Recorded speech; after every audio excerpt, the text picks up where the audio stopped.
That is one of those introductions that you don't hear, you feel. Welcome along to the final point, the pointy end of this ESL 1 in Katowice 2018. We are just a few hours away from knowing who the first ever Dota 2 major champion is to be crowned in Poland. It is the lion's share of $1 million prize pool. It is going to be a great series coming up, a best of 5 between the best 2 teams that we have seen across 6 days of competition. It starts off 2 weekends of action here in Katowice, a great place. For me, the beating heart of esports, not just in Europe, for me, in the world. It's debatable where that is. I just love it here, and I love you, and you are a great crowd, ready to see 2 teams battle it out. Katowice, are you ready? I said, Katowice, are you ready? They are ready, so let us bring the teams out right now. They are backstage. I looked into their eyes. They're not nervous, they are focused. Your first team for this grand final playing for that trophy is VICI Gaming.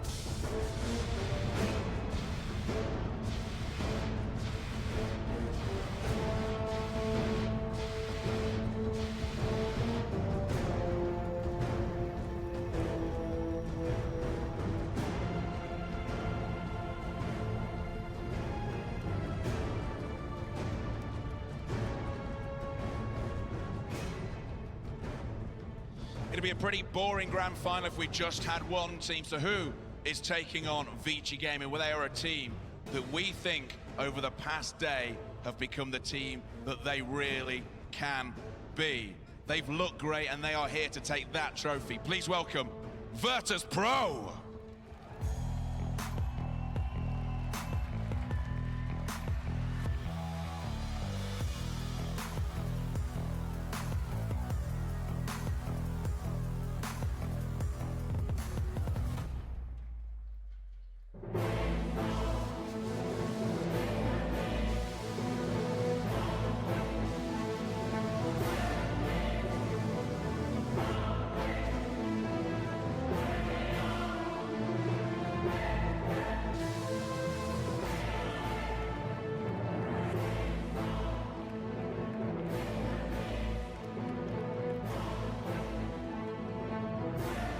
I loves me a championship Sunday.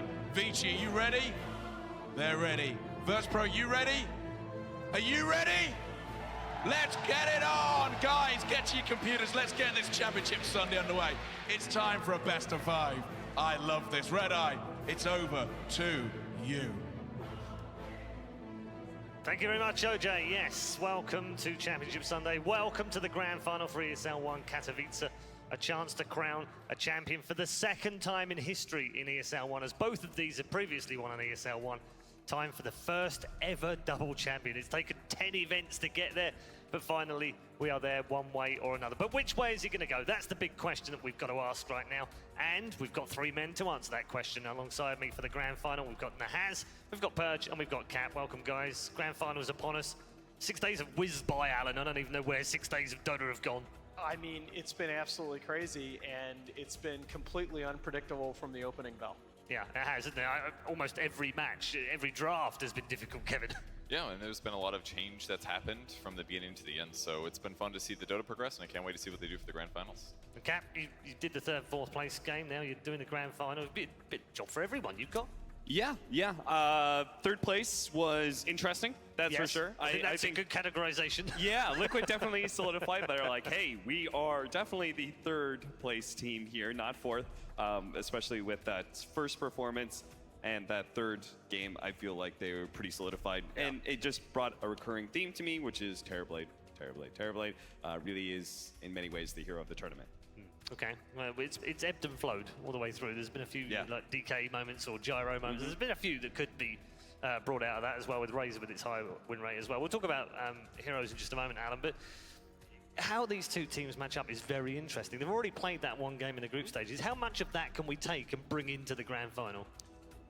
I think ordinarily the answer would be a lot, because VP yesterday, again, I felt really, really good about VICI Gaming winning this tournament as we came into the main event venue here. But boy, oh boy, VP showed me yesterday that if you give them some information, they're going to figure out. Well, let's keep in mind, okay, this VICI team has already won 2 best-of-3 series against Liquid in the same tournament. When's the last time somebody has done that?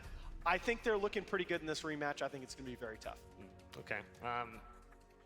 Kevin, I have to ask, this team have potentially 3 players that could quite rightly claim the MVP.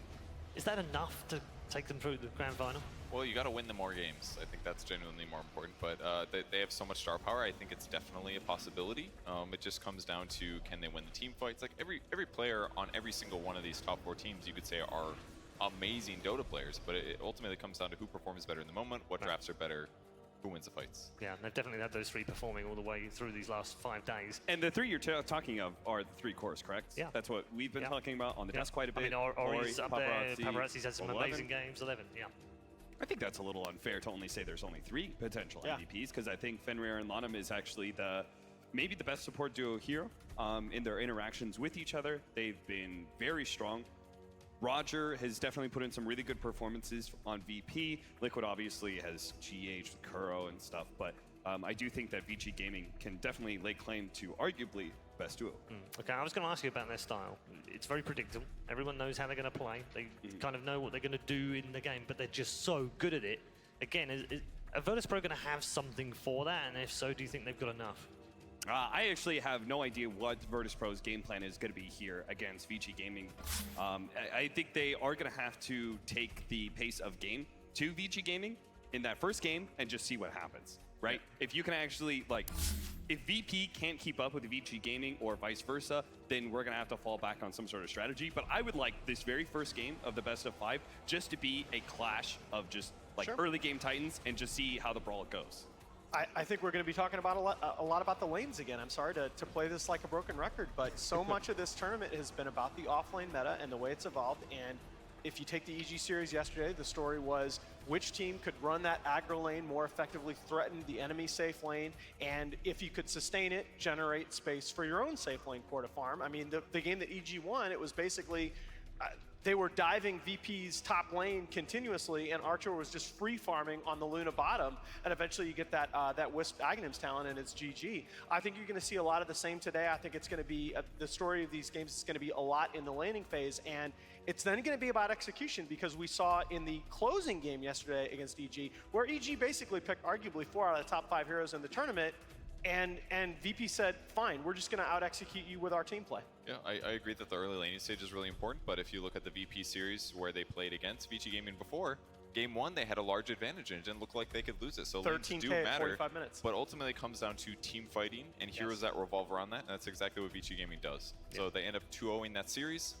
I think VP's got to do more than just win the lanes. They got to win the team fights too. VIRTUS.PRO is truly incredible at playing around each other when it comes to team fights. I think that's something that is dated back for over a year now, that this team has always played really well around each other. Sometimes it leads them into traps where they think to themselves like, oh, we can keep playing around each other, that they just don't give up that one-off pick. They'll be like, no, we can actually outplay this, we can save him, and then maybe a bad team fight recurs because of that, rather than just giving away the one man. But when they are on point and when they're right about when they can outplay, it looks so cool. Yeah.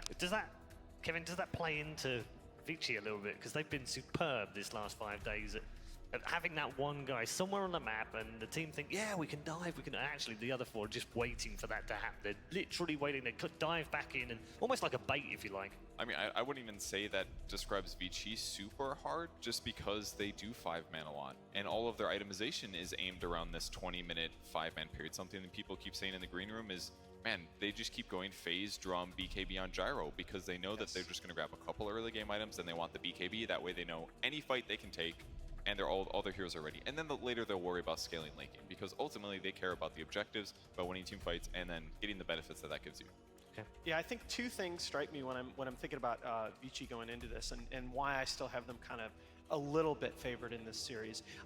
And one is that I think you saw with Liquid at TI, they're leaving themselves a plan B, okay? They have that 5-man potential. They have that idea that we can super tank up on these cores and exploit regen stacking like we were talking about at Genting, so that even if we do get behind in this game, we're gonna give ourselves at least a chance to win as the game goes later and later.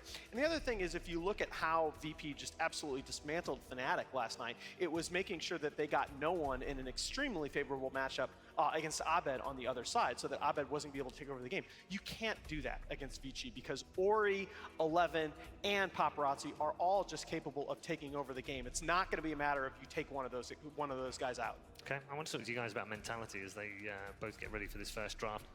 On one side of things, Cap, you've got VIRTUS.PRO who come into this, they've already won a major, they've already won a minor, they're successful so far this season. Every time they got to a grand final, they've won it. On the other side of that, you've got VICI who've made 3 grand finals, haven't won any of them. Yep. And then you've got another flip to that, which is that their record against VIRTUS.PRO over the last few months is 5-1. So, which version of the mentality do they take into the game? Oh, I think the team matchup is far more important than the grand finals. Best of 5 does change things, obviously, in these matchups. They never had a best of 5 together, right? So that does change things a bit, or maybe it doesn't if you just close it out 3-0. Right. Well, that's true. That's good maths, Cat. Well done. Thank you. The master over there would be proud. I'm so proud of you guys. Paul takes my head-to-head stat. No, I'm actually happy you did, because I actually think, honestly, if you look at Chinese teams the last few years, it's basically been, look, we're going to come out of the Chinese New Year, we're going to hit our stride around March, and we're going to carry that momentum into TI. And by that metric, maybe this VICI team is peaking a little bit earlier than we expected. But I don't think it's really about the 0-3 finals record for them. I don't think it's about even the matchup against VP for them. I just think for this VICI team, it's about, look, we have this ridiculously talented roster, and we're just going to play on this level, and we're going to make you matches. Okay, Kevin, your thoughts on that? Yeah, I think the matchup-wise, I think VICI it just seems so close. They won the match earlier, but they lost early games often, but they were better at team fighting. I think maybe it comes down more to the right hero that VICI uses to ensure that they win the game. So I guess drafting-wise, if VIRTUS.PRO can identify what that hero is, I think maybe it's Death Prophet. Identify the hero, maybe find a way to draft around it, and that'll give VP the advantage that can allow them to overpower early game and win late game team fights. For me, it's the duo of Gyrocopter DK that I never want to see allowed ever again on the same team. I think that duo actually covers each other's weaknesses really well. You have the magic damage coming out from the Gyrocopter. They both hit their mid-game stride really well.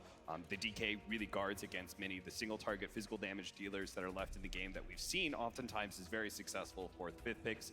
Other than that, I was actually thinking about VP and the regard to Roger. Look, Roger has had a great performance, but we always said on Na'Vi that he played really, really well on a limited number of heroes. Right. And this tournament, he has not had the most diversity, right? I've seen so many Naga Sirens and Sand Kings from him. And so that's, again, of the heroes that we haven't talked about yet, the big one is going to be Naga, which is a staple at the top of the draft for both these kings. I think it's between them, it's over 20 straight drafts that it's either been banned in the first phase or picked first overall. And I think that's huge. I think the Roger Sand King is also a hero that overlaps a lot from team to team. It's surprising because you wouldn't necessarily say that these teams play similar styles, but there is actually quite a bit of overlap in the hero pools. I think the one that sticks out to me that doesn't is Chen, probably. Yeah. That only VIRTUS.PRO ends up running that, so maybe there's a couple heroes like that they can exploit, force their opponents to ban it. That would be a really good start for VIRTUS.PRO. Maybe if they can take an early Chen win, that's a 1-ban advantage for the rest of the series. Yeah, and neither of these two teams are really Beastmaster teams either. So there are some heroes. That's going to be interesting too, because as it gets later and later into the tournament, we've talked about how all of these teams are sort of following the tournament meta and basing their evaluations off of their opponents. You wonder whether you're going to see some of these heroes that have featured prominently throughout the tournament but aren't necessarily staples for a particular team come up in their repertoire. Yeah, I mean, there are a list of, what are we looking at now? Right, 7 or 8 heroes now with 70+ win rate still, which is it's absurd all the way through this tournament. Razor is in there, ET, Bane, DK, the brew I've got on this list, but only because it's been so bad. It's 12 games played for just the 1 win. It's 8.3%, which is absurd because it was picked almost exclusively on the first 2 days and not since. Earth Spirit also decent win rate, only 6 games, but 83% win rate. And Underlord and Bat are also above 70% right now. I haven't had that many games either, 7 games each. It's extraordinary, Kevin. Why has this happened specifically here? Normally we see the win rates kind of drop down the more the games are played. Yeah, there's generally more games played at other tournaments is one thing. Group stages end up, you play every team once, something like that, so you get this larger set of data. I think ban, if you included ban information with those picks, we'd probably learn a lot more, because I do feel like situationally all of those heroes are good, but maybe the teams that have trended into them towards the end of the tournament are always selectively picking them at the right time. Right. So I'm sure that's influencing things as well. So, I mean, before this tournament, when I made my list of sort of S-tier heroes, okay, it read Terrorblade, Beastmaster Razor, DK, Tiny, Elder Titan were sort of the heroes that I was sure about, and I think I had Bane and Lycan with the question mark. And Bane has sort of risen in the ranks of the tournament on, Lycan has fallen, all right? And I think, again, not just when you look at the win rates in the tournament, but when you look at like the ELO adjusted metrics for the patch and for 2018 overall, all those heroes shine there as well. Yeah. Do these results affect either of these two teams? And it says, you mentioned, you know, they don't play all of these meta heroes right now. They're not absolutely on them, but do you feel like maybe VIRTUS.PRO have a little bit more flexibility? Yeah, that's one thing that I think potentially makes it relevant that this is a best of 5, is that VIRTUS.PRO is a team that has had a lot of success in the past, picking up heroes that they haven't necessarily run in the past very quickly within the scope of a tournament, and that may be something that VICI has yet to show us. Okay. Yeah. Is there a core hero, in your opinion, for VICI that they have to get hold of? I think it's pretty important for, well, to go on the versatility, I'm going to say it's important for VIRTUS.PRO to be able to beat certain heroes. If they can beat like the Naga Siren, then that in turn forces VICI Gaming to be banning it, because VIRTUS.PRO is quite good with it as well. ET is another hero, like Lanham ET, sure, but also just the fact that it is such a lane dominator, and we're seeing how important that is for this tournament. Other than that, VICI Gaming, I mean, I think ultimately they're a team that just needs to be able to succeed with their first strategy. Still think that Death Prophet's huge. Like, yeah, every game Ori played it, he plays amazing. It does pretty much everything they want to do. You can adjust your item builds based on the situation the heroes are against. It gives favorable 1v1 matchups against a lot of those sort of dead lane but still effective heroes like Viper. So I think it fits their playstyle, or he can use it really well, and I think that's going to be a big hero for this series. Yeah, I think that just to finish our point, because we talked about Roger on the other side being somebody whose hero pool is potentially a little bit limited, subject to attack during the draft. I think Ori is that. Yeah, and that was the point. Yeah, I was going to bring that up with you, because he's only played 3 heroes so far. Exactly, and that's, again, we were talking about that backstage, and that may be a little bit of a knock against him in the MVP discussion, but I think his SF is also excellent. We haven't seen as much of that during the tournament. He played a very, very good puck at Captain's Draft and going back before that, and of course the Dragon Knight is always there if he needs it. But I expect to see a lot of mid bans from VIRTUS.PRO early on in the draft, and I think you might actually see a first phase Death Prophet. I mean, there's always a risk with that though, isn't there? Because you ban out the 3 he's played, and he might have something better that he was saving. I do feel like Death Prophet is the hero that I would let loose if I'm VP on that first game, because I feel like if I can beat the Death Prophet, first of all, I feel like Death Prophet is an easier hero to beat than the Dragon Knight, even if the Death Prophet is better for VICI Gaming overall.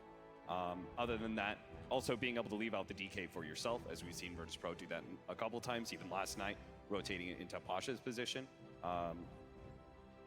Other than that, the other mids, I mean, again, I don't think you should be giving away DK to VICI Gaming in the 3-4. 1-2, I don't think there's a whole lot you could do about that. Okay, I'm going to ask you in just a moment to pick your winner of the grand final, but why don't we join Shiva right now and see if she's got some answers with the fans who are waiting patiently for the grand final. Yeah, thank you, Paul. I'm standing here with a couple of Slovakians. We have Stanley, Patrick, and Matush, and you guys came all the way on a road trip from Slovakia. Yeah, we actually, well, I live in Czech Republic, but yeah, we came here. But just... I think you've got some fans out here. Yeah, I don't know. I'm 3K trash, so probably not. Well, I mean, I have 3 of you here, but you came actually with a lot of bigger group. Yeah, 9 of us, actually. But the other 4 are buying some stuff, t-shirts or something. How does that work? You've got 9 people, but you can only fit 5 people in a Dota group. Who gets left behind?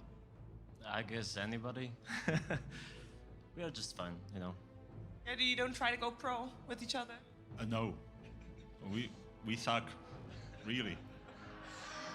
You can always try, you know. You don't have to be one of the best to enjoy playing competitively. So I have a question because we're standing here in front of the MVP trophy. Who do you have as your MVP? Well, I don't really know, but if I had to choose, I would choose Paparazzi, maybe. Yeah. But I heard you're still cheering for VIRTUS.PRO. Yeah, VIRTUS.PRO. The play style is really good. So I like their play style. It's fun to watch. And how about you? Who's your MVP? I think Roger from VP. His Naga plays like when he played against the Bane, like every nightmare removed with an illusion, in a split second. Really great plays, really great saves, meteor hammers, everything. All right, Stanley, your MVP? I would go with GH and his place on Elder Titan. Damn, that was so good. But he's not in the finals. Yeah, that's very good. He deserves it, of course. He actually told me that he would give, if he gets a car, GH would give it to his mom. Yeah, I would do the same. All right, fair enough. Well, I mean, congratulations, not congratulations. Good luck to the guys that you have voted for your MVP. You guys can vote for your MVP still as well. Grand Finals is going to start very soon, though, so we are going to head back to Paul. Thank you very much, Shiva. Yes, thank you for travelling all the way down to join us here in Katowice as well. It's a long journey. I know there's a number of you out there have made very long journeys. We thank all of you for joining us. We hope you've had a great weekend of Dota 2. It's not over yet, though. The grand final is not too far away. We're looking forward to the draft. A couple of quick more questions before we head there. I want to pick up on something that GH mentioned on the stage. He said he's really looking forward to the final because he's excited by what ideas both teams have. Explain what he meant by that. Dota at its core, and you especially see this at TI because it's a 2-week tournament, Dota is a game of ideas. The teams, as the tournament goes on, generate ideas that will give them advantages, and it's about understanding a concept and being able to execute that concept and being able to leverage it to gain the maximum advantage possible. And what's stunning is over the last couple of years, as the level of play has risen, you see these small ideas generating tiny advantages in the game that end up deciding thousands and thousands of dollars on stage. Yeah, and I think a good example of that was when they were looking for an offlane hero that could lane against Terrorblade, and they picked Doom, a hero that hasn't been touched much this tournament, and all of a sudden the players think, oh, I can actually contest a Terrorblade with that hero, and now maybe in the future he'll get banned. It's like little things down the line, especially when a team like VICI is just watching other teams play. They want to see what the strategies other teams develop, because it'll all come down to the finals and how those ideas influence it. So thinking about the first 3 bans, what I was wanting to get out was the 3. Razor, Naga, It's okay, ET. Cat, we believe you, we believe you. It's very similar to the way the EG drafted, but I feel like Batrider is an unnecessary ban because if VICI Gaming is going to want to anything, it's going to be the Death Prophet. I don't feel they're going to open with Batrider and Death Prophet. I think that leaves you too open to be counterpicked. I feel like they open with maybe Bane then. That's been their other sort of first pick staple when the ET and the Naga have been banned. That's a hero that Fenrir can relieve a lot of pressure in the lanes with. Radiant's ban. Can you still first pick the Death Prophet though?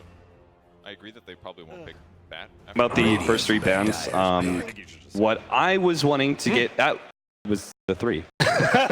Razor, Naga, It's okay, ET. Cat, we believe you, we believe you. It's very similar to the way the EG drafted, but I feel like Batrider is an unnecessary ban because if VICI Gaming is going to want to anything, it's going to be the Death Prophet. I don't feel they're going to open with Batrider and Death Prophet. I think that leaves you too open to be counterpicked. I feel like they open with maybe Bane then. That's been their other sort of first pick staple when the ET and the Naga have been banned. That's a hero that Fenrir can relieve a lot of pressure in the lanes with. Can you still first pick the Death Prophet though? I agree that they probably won't pick Bat afterwards, but I think you should just second pick it. But yes, you could still 1-2 it. They may also, if they're going to go core, I think they first pick Gyro. Yeah, I think that's the one. That's the most popular one so far here. Because it also picks. VP has second overall pick here, and so many times now, second pick they've gone. Okay, so they do go the Bane route, and then you expect VIRTUS.PRO to come back with Gyro Sand King. A classic. But Sand King's banned, actually. That's a second ban from VICI Gaming. Oh, God. Okay, so, well, all right. I'll settle for half right. And getting the Bane. All right. There are not too many of those forward position, 4 positions 10 seconds to go. Combo with Gyro. I mean, 5 seconds. Gyro combos with everybody, though. I'm okay with Tusk. I actually thought Tusk was perfectly fine pickup for most of this tournament, and he fell off. They've been using Warlock. is that Chen's out? Oh, Omni. Okay. Okay. I just feel like Tusk sometimes has games where he doesn't do that much. It's like if you're roaming and people don't expect you and you show up and gank mid, then it's great. But with all these dual lanes, Tusk doesn't impact, I feel like, as well as a hero like Bane, who just trades better, can be better late game. Like Tusk just becomes this like, I'm gonna save somebody with snowball kind of hero is what it feels. I agree with you, but I think for me it's the fact that they have Gyrocopter. I think those like they enable each other. That's in many true. Ways. For Rocket Barrage Chase and stuff like that. So I actually really like the Omni, and I was wondering if it was going to scare him off, the Death Prophet, but they're going to stick to their guns. Why do you think it would scare him off from a DP? Because the Guardian Angel still gets rid of all physical damage, including Exorcism, right? VICI Gaming Yes. very likely just to play an initiation heavy style where they can get that jump and then follow up with the AoE silence from the Death Prophet can still be very effective. They get rid of the Rubik now.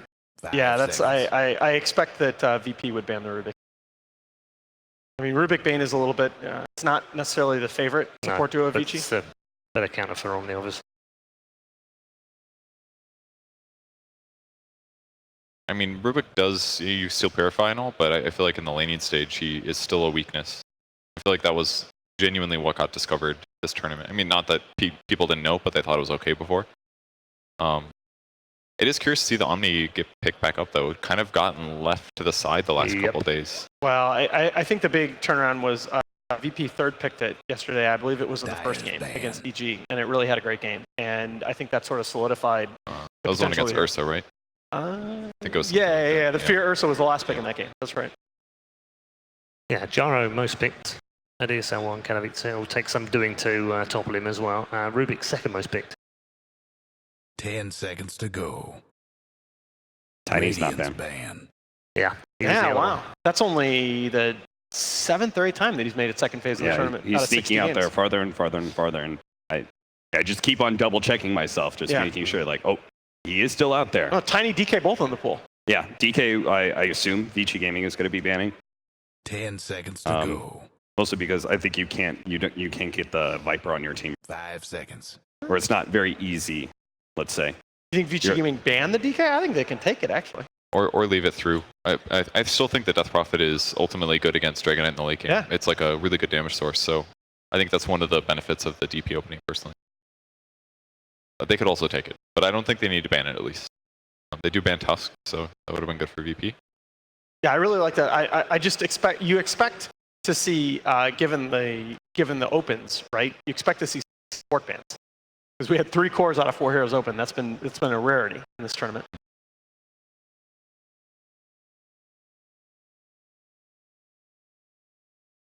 Unlikely ban, but farther down the line. VIRTUS.PRO, or excuse me, VICI Gaming, Juggernaut, maybe, farther down the line. Sure. I've paired it with both the Bane and the DP during this tournament. I mean, I feel like that they do it here. It'd definitely be like 3rd or 4th, probably 4th picked, I would guess.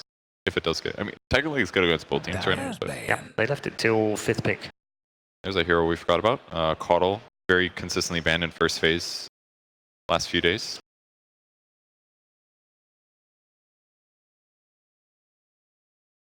What about the laning counter for the Omni Knight? The Ursa, big physical damage. 10 seconds to go. Not a lot of those in VICI pool. I think you want to be able to 5 seconds. see Radiant's pick. a couple of supports first. Okay.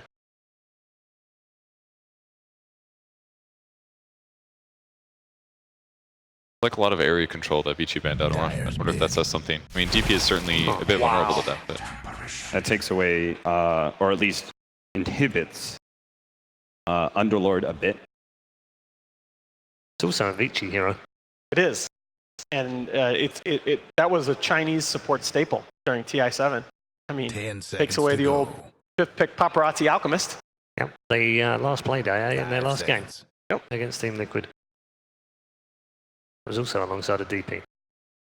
it's definitely pretty good against her. Even if you land Ice Blast and it doesn't do damage, like just the debuff alone is huge because it prevents her healing, and especially with all the DP builds is very much about Spirit Siphon and Yule Scepter. It's not so much about being tanky, so if you can't regen, they could certainly secure kills. Amplifies gyro damage, it's a lot of good benefits. In some ways, it's a little bit surprising to me that it was picked first because it's the first support, but I do agree that it was partially blocked there. Or at least suspect.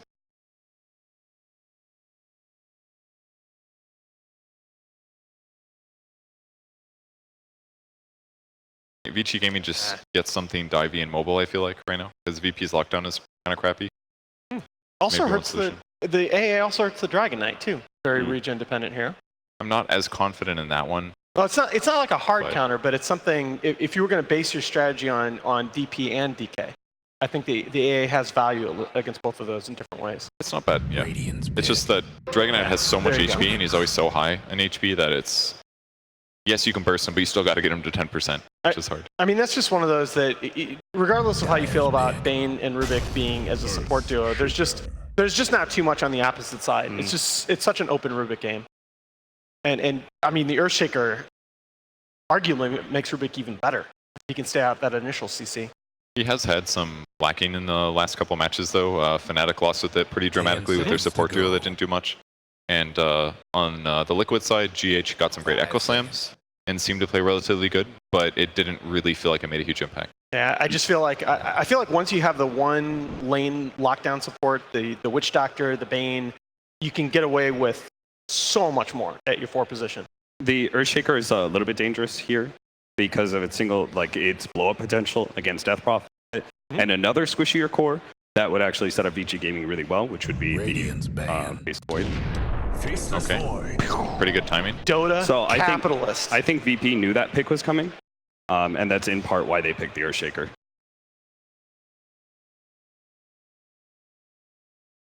So Void hasn't been played that much here. Generally, people criticize it for, like, you can Chronosphere and kill people sometimes, but it's a very long cooldown, so if it doesn't work out so well, you're on a big disadvantage. And it usually takes a lot of items to become high damage. Very cooldown dependent lineup right now from VICI Gaming. I think you need to be able to find a way to give you split push pressure that when you do use your Chronosphere and you use your Exorcism, you take some sort of fight some sort of objective, you're not immediately slapped back down by VP. If VP do not ban it here, if you go all the way back to Genting, VICI Gaming ran a very, very similar draft to this with a Night Stalker in place of a Bane, and they 5th picked an Enigma.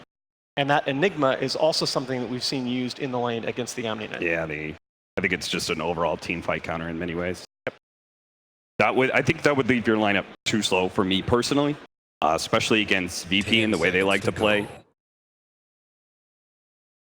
I would agree with that. Twice already. I was actually going to say the split push idea was Furion, and I just noticed that was actually VP's ban. Yep. Yeah, the Bat Rider is the other hero that gives you a lot of very active split pushing and gives you great initiation. OD for VP. Oh yeah. I think would be a decent response to all of this because you've got the OD on the combination. It's a no one winning hero.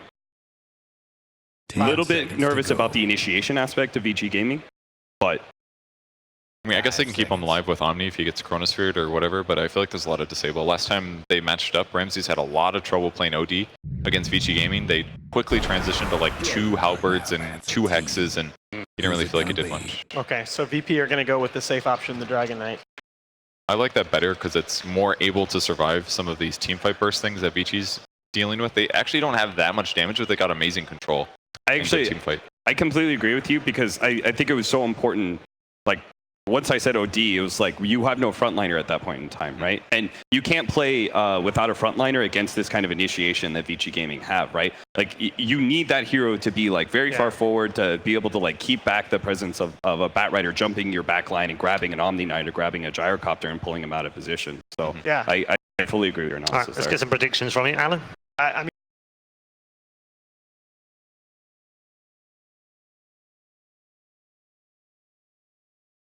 I am going to go. Or Virtus.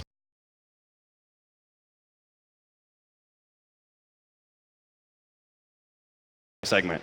No gyro DK on the same team. VIRTUS.PRO. I like it. Dreams do come true. Cap's dreams come true anyway. Let's bring in our commentary team for the grand final. Gents, you've got a void in the middle of this. That should be some fun. We have a void in the middle of this. We also have something unusual, which we're going to keep as a little bit of a secret till we get into the revealing the secret. What do you think about the drafts? Can you do it without revealing the secret? Without revealing the secret, but, but it's such a good one. I want to see if you can tilt the balance here at all. Well, I think both sides have their strengths. I think VICI, they got everything that they wanted. They've got the 11 on the Bat Rider. They have so many different ways of initiation. Lots of team fight. That's their jam. That's what we've seen them running over and over again. It's time for the reveal. And here comes the reveal. At the same time they smoke, it's Ramses Omni Knight. Yeah. So they are mixing things up. Pasha to the DK and Ramses on the Omni. I guess it's like a response to the Bat Rider. They're just giving a lot of respect to 11.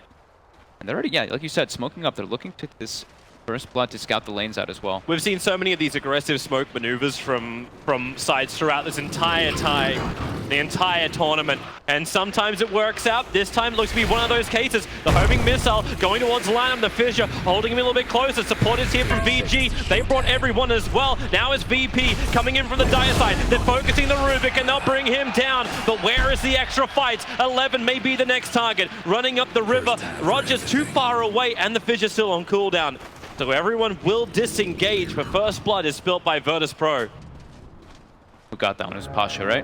It wasn't Pasha, it was the DK. So now he's going to be able to pretty much buy a full Magic Wand to match up versus the Bat Rider. That's going to help them a whole lot in the start of the game. And look at the approach that they're doing. They're actually... Well, see ya, Ramses. You're now off lane. Pasha's playing the carry DK. It feels kind of odd, right? Like, we've watched it with a lot of the teams recently where the 2s, the 3s, the 1s, like, it doesn't even matter what lane you're in right now. They swapped. They've swapped it? Okay. Ramses going bottom. So we've at least seen this, what heroes we normally see is off laners always running in the safe lane and then seeing these dual off lanes with a roaming support. How do you think it works for Ramses? Like, he's on this bot lane, you'll have Solo to help him out, so we do have the dual lane. Does VG Gaming switch this up? Do they try and get the better matchup they want? Oh, or yeah. are they fine with Bat Rider versus Omni Knight?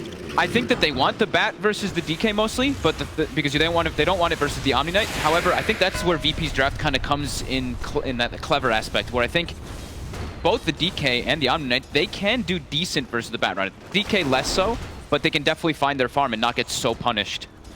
Small little thing that was scouted out, Fenrir's ward placement, Ori, Fissure, it's going to be thrown out, he is body blocked up, homing missiles out plus Rocket Barrage, Ori copping so much damage, the homing missile will hold him in place for another Rocket Barrage, but then again, they don't need it, the damage is enough.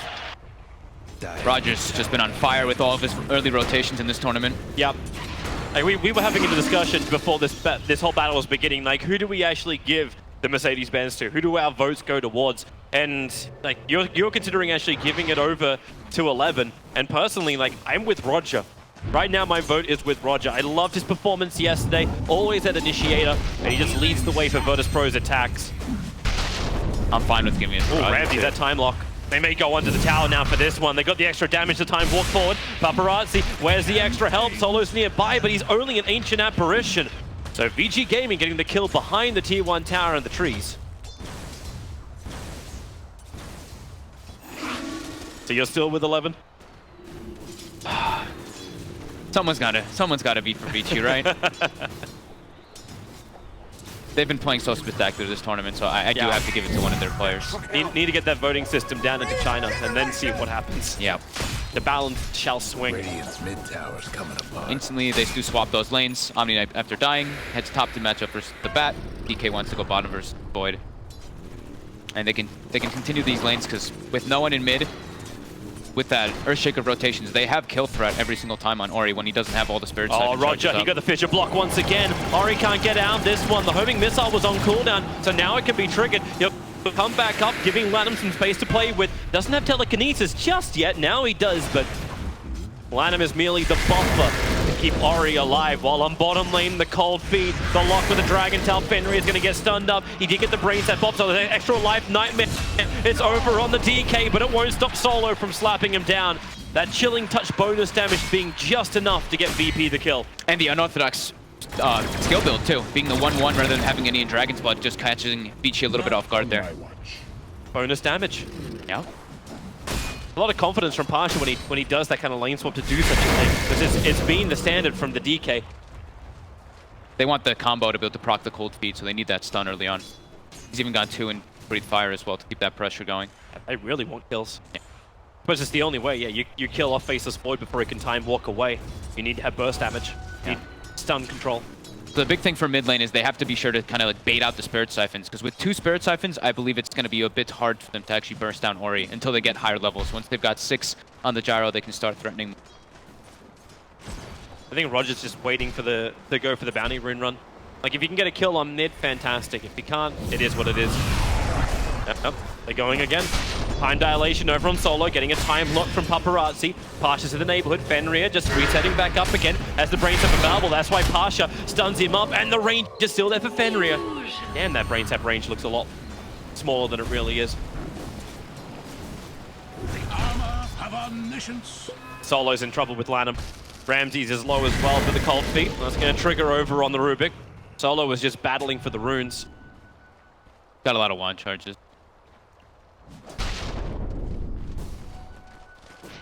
He has vision of bottom. Still a heavy commitment from VICI Gaming now, holding these 3 heroes down. It may pay off. Nightmare is out. Roger's still on the run. A lot of sticky napalm charges. Solo's dying in the bottom river with Paparazzi jumping forward. Fenrir can just brain sap him out, but now it's 11 being turned on the top lane. Very hard to be aggressive when you've got the fissure control and then the purification. They've done a remarkable job, though, of keeping the pressure on Ori. Gyro is getting close to level 6. Death Prophet's only level 4 and 3/4. And look at the last hits. 26 bottom now. Yeah, cold feet has managed to snap the Nightmare, causing problems. Paparazzi, he'll time walk out. Fenrir, the Vortex has been slowing him down. And the cold feet, they won't be able to get that Dragon Tail stun, is too far away. That was beautiful by Fenrir, using the Nightmare to disjoint the cold feet proc on Paparazzi. Thought it was only just to stop the damage, but yeah. More support coming towards the mid. The smoke gank up by the ES. Looking to rotate around. At the same time, that level 3 Rubik is in the neighborhood. Level 6 Gyro. They want to get active with it. Fissure. There's the body block with the call down. And now homing missiles coming in. Spirit Siphon. Currently, it's out, and it's on a catapult. There's enough to give Ori enough life, as no one taunts his way back to his side of the river. I think Lanham's actually here to try and negate some of this. Like, how often do you see a Rubik go on 1-1-1 build as opposed to getting the extra points up in the burst from Fadebolt? Roger's in trouble on top. That's a haste rune as well. There's no outrunning this. And they body block. The cold feet's there with the fissure stun. Roger going back into the pit. Ori can keep up with him quickly, but the denial from Roshan. Attempted, but not allowed thanks to the Crypt Swarm. They have to protect the Death Prophet when the Gyrocopter's got such an advantage. And look at no one. He's actually just trying to pressure all the lanes now. So 3 lanes looking really solid for VP at the moment. Even kill score, though. For the net worth, the top 3, they belong to VIRTUS.PRO. Go the entire way. Don't worry, it was worth seeing that for the death of the Bane who died above Roshan. And now in towards mid. The fissure is out. The cold feet should be able to proc. No, if it doesn't, the homing missile will do the work instead. And Ori will fall no one after killing off the Bane. Doubles up on Ori in the mid. Roger in the right place at the right time. And not only just Roger, Solo too. Level 5 on Ancient Apparition already. They're going bottom. Pasha, Lanham, yeah. He started with the Fade Pot. He'll get the pick up and throw back. Lasso's available. That's why Pasha, Dragon Tail stuns him. Pasha, he needs more friends. He needs more help because that is an approaching Batrider who will have the lasso if required. And maybe it is. No, it's not. He's on top of him with a Firefly with 4 stacks of sticky napalm. The DK with only 1 point up in Dragon Blood burns. Tons of lane rotations coming out. Top tower. You know the drill. Ori's still heavily under pressure here. There's level 7 now on Gyrocopter, level 5 Death Prophet.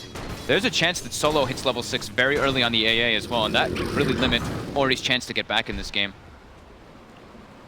That Ice Blast just stopping any kind of regeneration for the Death Prophet. As long as they can control her, keep her in one position. So far it has been working out. Roger is having a little bit of a harder life until he gets those arcane boots, but he's still been there at the right time to get the fissures off. He's playing this old kind of roaming Earthshaker that we used to see a lot around like the TI4 era. He's just stacking camps and just playing around your mid lane constantly. Well, he gets the extra money for it, right? Yep. All towards the Blink Dagger. VP so quick on their lane rotations. The second VG think they can get an upper hand on it. Paparazzi is facing up against the DK. That's an Ancient Apparition right behind him. They got a good defensive Observer Ward down 2. They're really limiting 11 from doing what he did in the other games that he's been playing this Bat Rider and just getting out of control after the laning phase. He does have a lot of stacks though for the Bat. We see him now taking out 2 triple stacks. Gonna have that blink. Yep. Almost finished after it. Very nice for the Rubik as well. I think he was actually one of the primary ones to stack these camps. Yeah. He stacked all the right big camps. And with the Invis rune, he walks right underneath the Radiant Observer Ward, so they can go on Pasha, pick him up, throw him back in again. You've got the extra control. And it's all about 4 hero rotation, Exorcism as well. They really wanted that dead Pasha. They have to turn this into some tower threat here with the Exorcism. They should be able to as well. But VP are looking elsewhere. Yeah, there was a smoke going toward top before Pasha died, but now they redirect themselves. They should be able to find Lanham here pretty easily. Yeah. Easy fissure, easy cold feet, easy life. No one claiming now his 4th kill of the 6th that VP have for this game. But Ramses will add pressure to the bottom lane as well, so you're taking the tier 1 tower up on top. Or you should be at least. Maybe you're not. DK starts his TP. Jara's coming in. Pasha. Dragon Tail summons the faces Void. Fenrir is the neighborhood. Nightmares onto Pasha. Lasso on mid stops no one's TP. Yep, but now no one will just stand his ground and fight up against 11. 11 taking way too much damage. Ramses comes in to help. And Paparazzi and Solid can battle around Roshan. Is Ben, who's currently call snapped up, controlled by Roger. He has to Chrono, killing off the Ancient Apparition. Paparazzi will get 1. The trade-off is going to be his own support, however. Both teams back to objective-based gaming. Neither team really getting too much tower damage out of either of those movements, but the bottom tier 1 was almost dead though. Yeah, that's the upside. VP getting a lot out of their rotations though, and they still have Ori quite shut down. And now they know Exorcism's down. Now they know the Chrono's down as well. They can look to continue that aggression. Ramses, those 4 points in DGen Aura making it difficult for 11 to get away. He's playing the cliffside. StarCraft 2 is not meant to happen until next week with the Reaper jumps. At 11, they're just trying to protect him. He's so close to that Blink Dagger, he cannot afford to die. He's going to be really crucial for them to get back in this. Because at the moment now, this no-one Gyrocopter is absolutely enormous. 5,300 net worth in comparison to the 3,700 of the Void. Pasha now is able to threaten top with that first Elder Dragon form usage. Dropping it down nice and low. Rubik is able to defend the bottom lane. He's got level 6 and stole the 4 points in Purification. The Dream Steal, and gets the deny. But you can see Solo now being more aggressive with his visioning. So the Observer Ward goes down on top of the Dire Shrine, watching that Trinity camp. But they know when the Bat Rider's farming up. The Bat Rider, he's got the cash for it now. So expect smoke. Okay, nice steal from Pasha with the Breathe Fire. But Young 11, he has the money for the Blink Dagger. The Courier's just busy at the moment, bringing smoke to the mid. They were looking for Ori in mid. First Ice Blast usage. Lanham's gonna sit behind Ori now for the most part with this Purification. Will make it a lot harder for them to kill the Death Prophet as long as he's not clipped by that AA blast. Pressure on Solo to do such a thing. But teamfight pick ultis, he's an expert at it. Disruptor, I think, is still like his #1, but Ancient Apparition gets to be close behind. They're just sitting around the mid lane waiting to punish that Death Prophet. 3 smoke. They're coming top. They're looking for the tier 1 tower. They've got DK still got soon. like Bat Rider wants to initiate here. They'll walk underneath the Dire Observer Ward, so it's going to be VG Gaming who feels secure this time around. The Rainier scanning behind the tower, he's not there. Pings right on top of Paparazzi. Chronosphere is available, and the rest of the support. They found Solo. He's a huge kill to actually pick up. He'll get his Ice Blast off on Lanham, and they want to get more. There's your pullback, Paparazzi. He time walks off the damage. He'll survive. 11 won't be so lucky. The Chronosphere, it's a pure escape mechanism at the moment for Paparazzi. He needs to get back to his teammates. Dire's got one last top tower. Can't believe Solo was actually able to survive through this too. Paparazzi homing missiles on him. It is so difficult to run away from this time. What comes off cooldown, but the Purification from Ramses seals the deal before he can get the jump. The speed at which VP's moving, VICI's just unable to respond to it. They actually have to use both defensive lasso and Chronosphere there to try to protect themselves. And now it's not done. And can they close the distance? Ori starts his TP, the Echo Slam. looking for the extra damage and to cancel the TP, but Fenrir, the Ice Blast is coming in. It's just chain kills right now in favor of VIRTUS.PRO. Did you see the build that Ramses is going as well on the Omni Knight? It might be the first one that we'll ever see. The Battle Fury style, Pasha, trouble up on top. TP out home very, very simply. They're playing so well right now on the side of VP. A Battle Fury Knight with a 4 points degen, 4 points purifying. Playing the carry Omni, man. Yeah. It's not really something you think you need to do, right? Because you just purify to get rid of the creep wave. Or so what's the purpose of the Battle Fury apart from just nice increase in damage and regen? He wants to scale too. He gets a 90 damage perk at 15. Gonna be hitting pretty hard. 90 damage perk with the okay, yeah, I can feel that. You know anyone else has done that before? I've never seen Battle Fury Omni Knight. Not in Dota 2, in Dota 1. Covering your bases, not dealing in absolutes. I see what you're doing there, Fox. Let's not bring up the history of Dota 2. The mid tower's having technical difficulties. Crap. It's a trap. Alright, they're looking really fantastic anyway, so yeah, you don't need to scale much more than this. Fenrir on the run, the homing missile. It chases after him. It's only a level 1, however, so minimal damage, but the call down, the Ice Blast. They're all searching for Fenrir, but he's back to the tier 2 tower. It won't stop no one from diving. He's got 10-1 charges. Phase boots are coming off cooldown, and with the Purify, they have the confidence to go in deeper. Solo gets picked off in the meantime in front of Roshan, and Fenrir actually TP'd out. They lost the vision. They didn't want to stick around. Wow. And VG, not only will they get the kill, they'll take the tier 1 tower on bottom lane. Fortification is delaying this, but with Ori's Exorcism committed, that's definitely a tower gone. They have to get a lot of all their ultis now on the side of VICI, so they don't start falling further and further behind. Because if you look at VP's lineup, they're not as ulti reliant in the early game in comparison. I think Roger's in trouble. He was underneath the observe ward. Paparazzi, he'll move north to get the extra vision. Looking for the time lock with the lasso from 11 will do the work. And this is a dangerous zone for VIRTUS.PRO. Yes, their 2 cores are so far in front, but VG Gaming, these small little picks, they're starting to repair the 7k deficit. He's got the Battle Fury. Scale time. Dyer's mid tower. Is this ancient farming now for Ramses? he's still not 15 yet, so he doesn't have the plus 90. For now. He's gonna farm pretty fast whenever he can push lanes out easier too. Even with Purify on top. No one gets a free mid tower. Almost has, actually does have a full SNY finished up with phase drum already on the gyrocopter. This is the first time in a while too we've seen a DK that hasn't gone for a Shadow Blade or a Blink Dagger. He's gone for the armlet as his first major item. Playing the slower game. Does that actually give a little bit of intent as well for what VIRTUS.PRO have in mind? I think they're comfortable with taking it to the later stages. They're fine as long as all 3 of their core scale. Sure, he wants to get one of those initiating items though, so that he can start the fights, because there's something that we always say is like these Earthshakers, these Magnuses, these type of heroes, like these big initiators or counter initiators, you want someone else to start the fight, and having DK with the blink will allow Earthshaker to have a little bit more liberty to set himself up for echoes and fit. And Rogers about VP to a blink team, right? Like yeah. in their games, they're probably like Nahal's can get a setup for this one, but I would not be surprised if we get like 3 close to 4 average blink daggers on these guys every time they play. That's what it was yesterday with Ramses' Blink Dagger on Death Prophet. Yeah, Ramses queued one up as well in the Omni Knight next. But the Blink Dagger on the Omni Knight is more standard, especially versus Void. Positioning is super important to be able to get that GA off during the Chronosphere so you don't get bursted with the Exorcism. He's holding all of that wonderful damage back, while Pasha and no one beat into the tier 2 tower. They can continuously push if they want to. The Ice Blast is heading towards the north.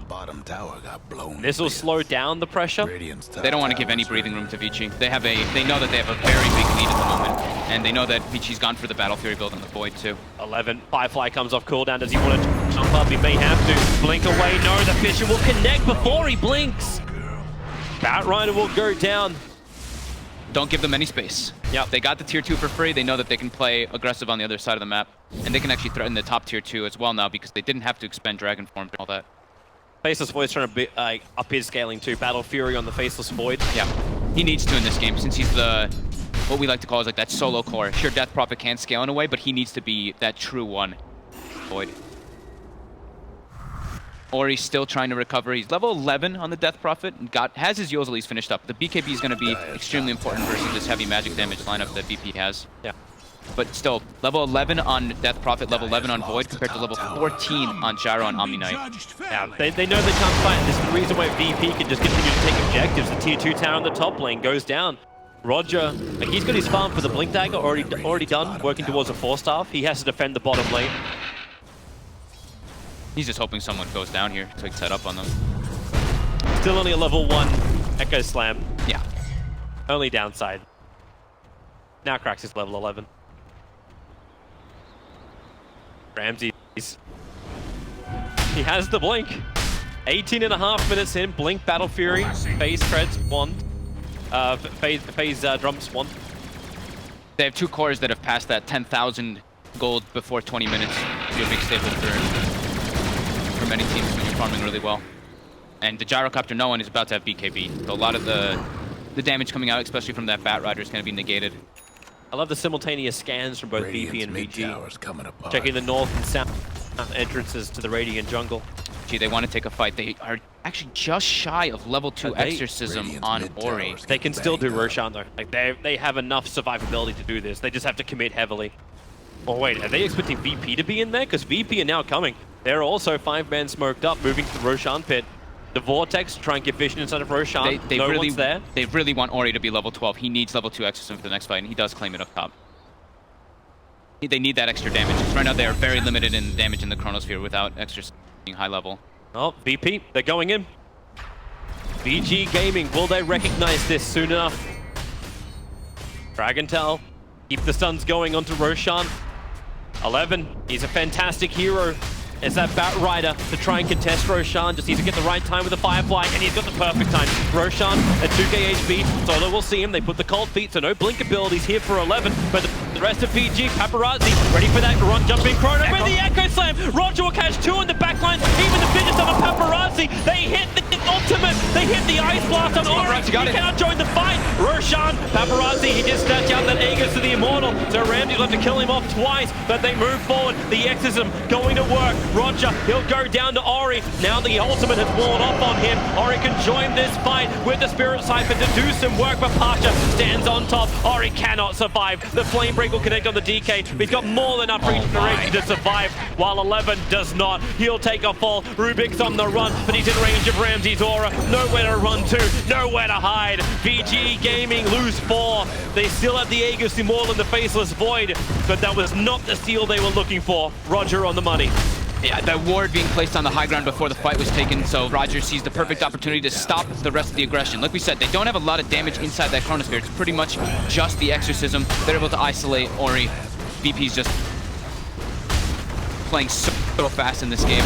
They really are. And how does VG even respond, even when Death Prophet's back to life again? It's a minute and a half before Exorcism has arrived. It's a Rax. They don't have Chrono, they don't have Exorcism, they can't take this fight. So Faceless Void just takes the tier 1 tower up on top. You get what you can. Lanham at least can steal Purification. Yeah, Echo Slam plus Ancient Apparition ultimate connecting on the marks. You just don't know how you fight in that if you're VG. In bad shape. They at least have the Aegis, right? At least they got that, but they're definitely on the big time back foot right now. The Aegis stopping VP from continuing to push and potentially taking a tier 2. Paparazzi can time walk, starts his TP. The homing missile won't reach him in time, but now we have a global ability that we can watch. Maybe we shouldn't though. As Pasha on bottom lane. 11 would love to have a crack at this. Firefly's in 3 seconds time. VP can continue this quick pace though. Like we were talking about, they're not as limited as VICI are on their ultis. They've got Echo Slam up in about 20 seconds as well. That's probably what they can just wait for. Get that BKB on Ramsey. But they're in a very comfortable position right now with the pace of the game. Everything's been going their way.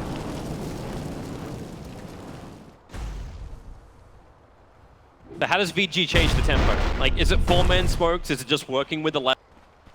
They have and giving Faceless Void space to farm and get bigger? They have to just protect Ori in the fights. That's the problem. I think Vision is actually going to be the biggest thing for me. Getting a gem, clearing out those wards, because they're not able to get those initial jumps like they usually have been when they've been playing with 11 Bat Rider. Every time that they've won with him on it, he gets the jump. He gets the start of the fight. While in this situation, it's been VP every single time leading the charge.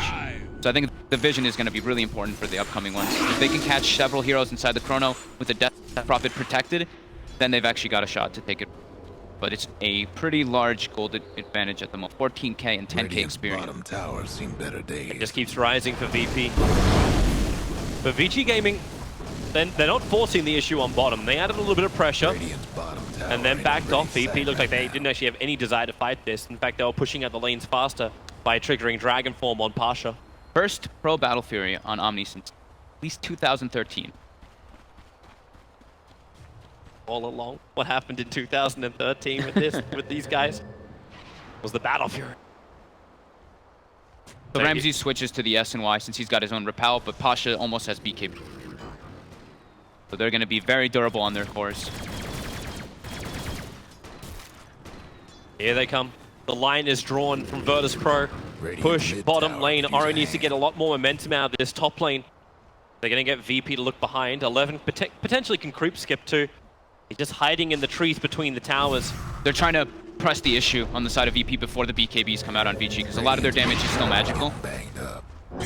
And they know that those cores still don't have them. They were watching this whole time, actually. They've been spotting Paparazzi jumping through the jungle, trying to finish that one up. Well, Ori's almost got his. He's only 100 gold away from it. A nice thing for him, Lanham's also got the Blink Dagger, so they're getting more items to be useful. I think the only one who's kind of starving is the Bane, but that's to be understood because he's a Bane. The vision by VP is ridiculous this game. They have 6 wards on the map at the moment. They're TPing in. Paparazzi just used his time walk before this. He'll have to use after the damage and the stumble. He'll throw the fissure, then blink up. Roger! How does he know? How does he know? Lanham! Now Manure! And mid as well. 11 gets picked off. Oh. This, honestly, the warding vision, the warding game by VP is crazy this game. Yeah. They've just seen every single time where all of VICI's heroes are. So they know, they're like, oh look, Void's top, there's a Rubik sitting behind him, and we see the Bat Rider mid. They just have vision of absolutely everything in the game. And this should be the second ranks here. It will be. There's no way to defend. Ori cannot go into this battle, even with his BKB up and running. They need the Chronosphere from Faceless Void to make this a real fight. And VIRTUS.PRO, they could take the racks. And now back up. No risk to be taken. Yeah, they've already cleared out all the shrines as well. 20k gold lead, 21 now. Sorceries avail. Continuing to be more and more out of control. Just love that play from Roger. I just want to watch that back and like. He's been in the right place at the right time the entire game, even from the beginning, from laning phase. Not even to fall for like it's fissure bait, right? Like a fissure and I TP. I get the sunlock. Doesn't happen. Blink up. Follow him. VG Gaming, they need something now. Problem is with the middle lane and the top lane pressuring in all the time. The second they leave their base, VP will know about it. You talked about the vision game previously. Now the creep wave is helping VIRTUS.PRO. VICI's a little bit trapped here at the moment. There's not really great options for them. Taking a fight into VP is pretty much impossible because they don't have the damage to deal with these heroes anymore. I think they have to get like a 5-man chrono. I love that movement speed on ramp. When he triggers up his phase boots, I've just never seen an Omni like run that fast with like so much brutality inside of him. It's just Battle Fury. Yeah. The Battle Fury just makes him look. Shouldn't work that way though, right? It should have like a battle mallet. It's like technically this isn't Bat Rider, this is Owl Rider. For 11. I like the owl. The owl does look very cool. I like the magic. The butterfly finished on no one. 10, 0, and 8 on that gyrocopter, involved in 18 of the 20 kills for his team. Been incredibly active. Actually crazy just how much they can do that. Like 18 kills for the gyrocopter for no one, like that's as in involved in. Just shows you how VP set the tempo, how look VP at Roger. play this. Roger's having fun right now. Just go in the lane. Hiding under the Shadow Amulet. They just know they have to keep the 3 lanes forced in, and if that's the case, they're always gonna know that VICI's not making a move. I'm almost waiting for like Roger to try and set us off on the TI clap. I think that is there an ability that gets his hands to that point without burning the ultimate. Faceless Void as his BKB. This time has to be now or never, right, for VG. Like, it comes down to that they can't. All their 2 lanes are getting pushed in constantly because they've got Raxes down. So VP, they just need to play as a unit, and they can never really falter to this. Roshan spawn time is instant. It didn't even have a second on it. I was looking to put the clock up, and Ramsey's scouts it so quickly. This is enabling VP. Yeah. And Aegis and Cheese versus Chronosphere, it's one of the best. There's no way just to get an instant kill. Yep.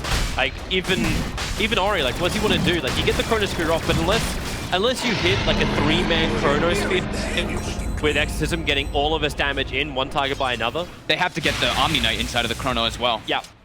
Which is almost impossible.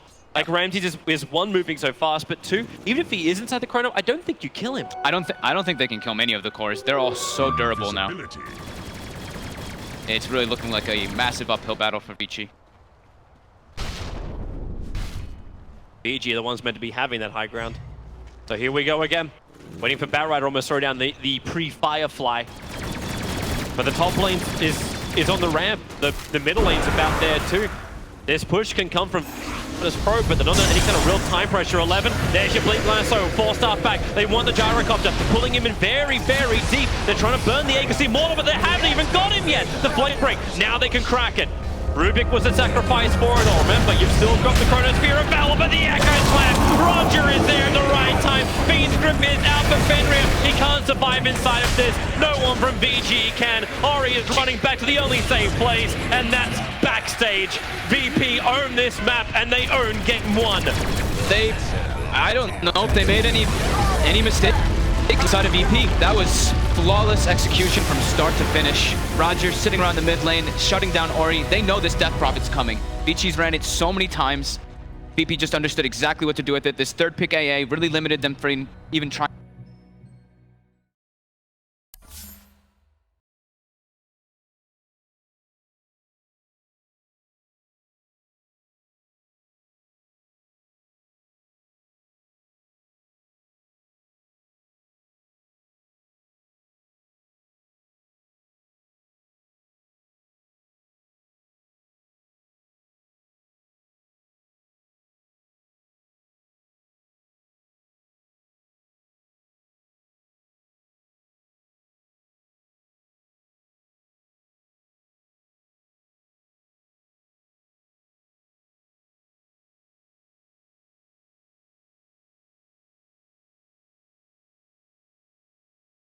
Into a damage hero, you can go Battle Fury to farm creeps to buy items that do damage, or you can just go like Mask of Madness Diffusal or Mask of Madness Shadowblade to get kills. But if he has Battle Fury, he deals no damage, and he can Chronosphere people, and that's about it. So VICI just couldn't do anything. What about the change-up from VIRTUS.PRO with the Omni? I think that the biggest single problem with that game wasn't, I think focusing on one hero is a bit of a mistake, other than the fact that this is now, what, 4 games or something in a row that VP feel like they're baiting in these drafts, right? They gave EG the Wisp yesterday, had a way to counter it. They gave, baited VG into the first phase. Death Prophet, obviously we're very ready for that with the AA and other picks. And I think if you look over across the whole tournament, VICI had been getting away with these very slow tempo, very cooldown reliant lineups because they've been so technically proficient in the laning phase. But you see in this game, when you're at a tempo disadvantage and a cooldown disadvantage, if you can't execute in the lanes. Battle Fury Omni Knight as well. First ever. I mean, I think what they just did was they won the lanes, and instead of buying like a Midas, you can just buy a Battle Fury, and then if you're on against these cooldown rallying teams, everybody on your team just spreads out and farms like crazy, because you know VICI Gaming is going to 5-man a lot. And if all 3 of your cores can farm insanely fast, no matter what happens, if they turtle in their base, you will have so many items they can't even get close to you. Whereas normally it's just like a Terrorblade +1, but this in this game, they had 3 different heroes that could farm like crazy. Like, VICI just guaranteed, or VIRTUS.PRO guaranteed the game by going Battle Fury and other stuff. And there's nothing wrong with Ramses playing sort of like almost 1 or 2 position style Omni Knight. You have a level 15 talent that gives you 90 damage. The hero's also quite tanky, so it really fits into the concept of this sort of tank meta that we're seeing right now, particularly against this matchup where you have a Void who's not going to give you any real damage anyway. So another problem I think was the 4 position pickup. We were talking about that Big Bat stage. When we were looking through the draft, I felt like there was no 4 positions left for VICI Gaming that they would be happy with. And that is a big problem, especially since your 4 position is oftentimes a team fighter, it's a damage dealer of sorts, and you pick up a Void, but you have a Bane and a Rubik. Like, neither one of those heroes is really going to follow up on that. So I think VICI Gaming, or excuse me, VIRTUS.PRO did a very good job of being able to address that. They had the ET banned in the first phase, the Naga Siren banned in the first phase, and then Sand King was actually the one banned by VICI Gaming, I believe. So. Yeah. Other than that, there's like not a whole lot left, right? Yep. Yep. Not a lot left in there at all. It's surprising that we haven't seen more of that, right? Because we've talked throughout the tournament about if there's one position in this meta that's become very concentrated in terms of number of heroes, it's been the 4 position.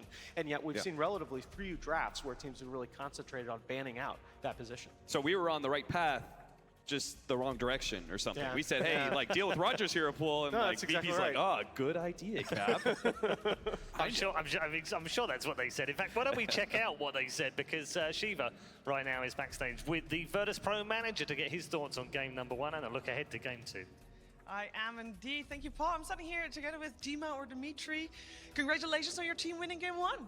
Yeah, thank you. So you have a flag. You've been cheering them on. Are you VIRTUS.PRO's biggest fan? Yes, I am my team's biggest fan. So what do you do when like in the grand finals like this for your team? I'm watching and cheering for my team. Like, I'm support them mentally. And in between series, I noticed you just had to run off to sort something out and then come back. Of course, coffee, tea, anything they need. You know, like they need care almost always. So I'm trying to do my best. And you've started to be their manager right before the Kiev Major, so that was already VIRTUS.PRO's grand finals for Major. Yeah, that was my first tournament and first grand final. It was an amazing feeling. Was it better than obviously ESL Hamburg when they actually won? I cannot compare. You know, it was my first time. You know what I'm saying. You know, so they're different. They're all very good emotions and very strong emotions. So I won't compare them. All right, fair enough. So game 2, if there's something crazy going on, I mean, we saw just an Omni Knight, carry Omni Knight. Do you know that in advance that's gonna happen? Nope. They don't tell you anything? Nothing. Oh, very strict team there. I wish you good luck in game number 2. Thank you. Cheer for us. Woohoo! I think VIRTUS.PRO has a lot of fans out there, but can they take that second game? We're gonna find out after a break. We'll be right back.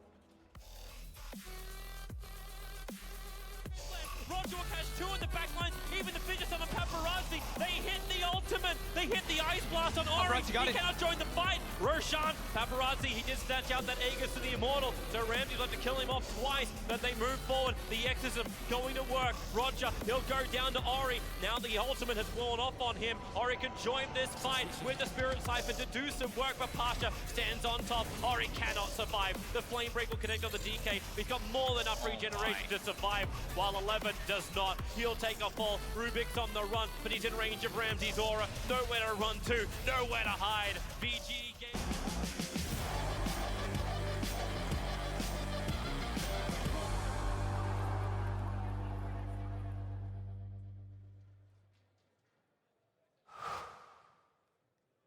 I do. I want to get in there. Wow, I'm not dead. Are you dead? Yeah, I'm dead. Never, dude. Dude, look at that macro pyre, dude. Oh my